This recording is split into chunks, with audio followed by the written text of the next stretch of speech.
What happens when I mention that an appraisal gets ordered? The appraiser comes in as a third-party opinion, and their job really ultimately is going to be very similar to what the real estate agents are doing. And ultimately, if they're doing the same work, hopefully they're landing probably mostly on the same dollar amount. But what can happen is that sometimes the appraiser decides the value could be higher, or sometimes it could be lower.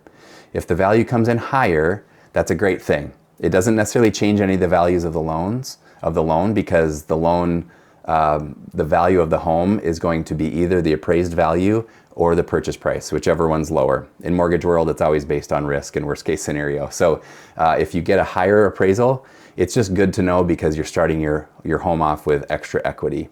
When you refinance down the road, that will make a difference, because your home had that extra value in it, so that will be realized at that point.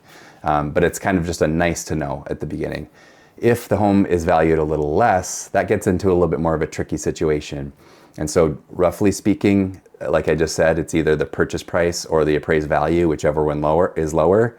If the appraised value comes in lower, that's where the whole loan is based around. So usually there's a gap. If you ever hear the word of an appraisal gap, because the purchase price is still here, that hasn't changed. You agreed on that with the seller, but now the value of the home is a little bit less. And so there's a gap there. And so ultimately, it's going to fall on somebody to cover that gap. Sometimes the person who's buying the home just needs to cover that bit of gap. Sometimes you can renegotiate depending on the market. But that would be a conversation that would need to be had at the time that the appraisal comes back.